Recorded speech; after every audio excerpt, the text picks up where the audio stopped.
Hey gang, Tim here from Swords and Stones. Thought before I get all wrapped up in my daughter's wedding in the next 4 days, I would do a quick video because I haven't uploaded much in the last little while. Hopefully after July long weekend I'll get back into my solo stuff as well, and we'll try and get caught up.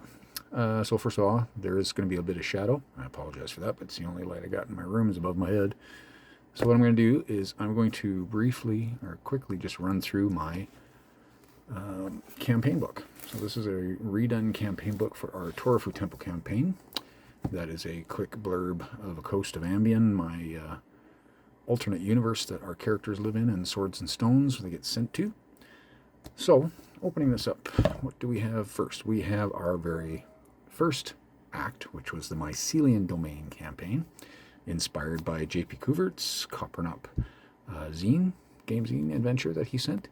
And this one is completely done. So what I did is I compiled all of the campaign notes from the sessions, and I put them together in a little PDF that you can download off of Itch, off my site on Itch. And basically it's all the session notes back to back, so you can kind of read through it like a little short story and give you an idea as to how the campaign went and how it ended up.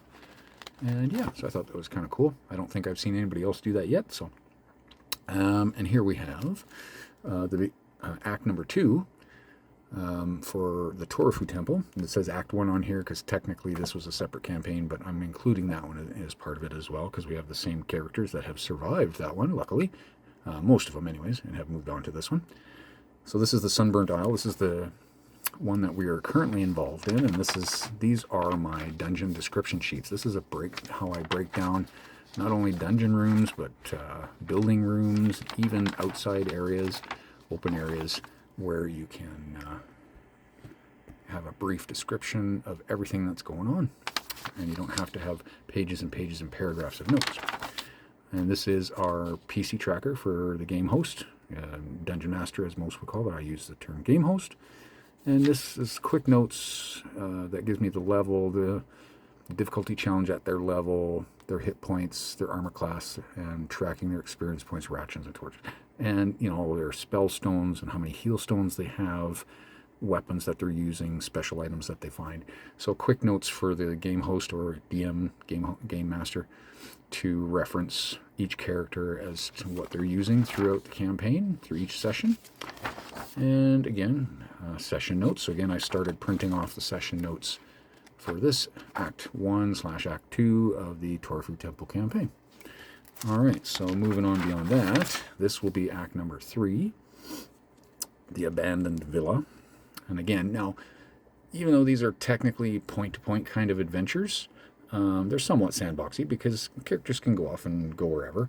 And the cool thing about that is I have another very thick binder full of encounters and dungeons and stuff that I've either printed off the internet or I've made up myself and added to the book. So if they go left instead of right or wherever they decide to go, if I don't have anything planned, boom, I've got that. Plus I've got tons of random table books to use. I've got the roll and play little mini zines for tables for random stuff. So I'm well loaded at the table if I need to be.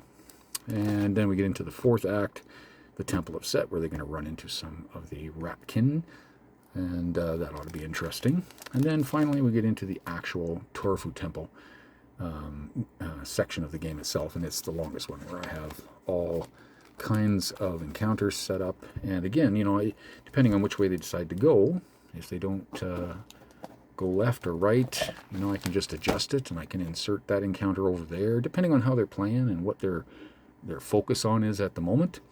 But yeah, so this is kind of how I set up my campaign book. And it's very organized because I really like to be organized. I like to be able to find things fairly quickly.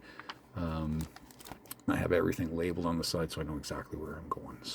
So yeah, just a quick blurb on a campaign book binder that I've set up for my online. Everybody's playing online right now. We're using Zoom to chat, and we're using Owlbear Rodeo for our map and actual visual cues for gaming and icons and our avatars and etc. Right on. All right, so this will probably be the last time you hear from me until, oh gosh, second week of July, if not maybe a little bit longer, depending on how we recover after wedding weekend coming up. But thanks for popping in, gang, and keep them rolling. Have a great day.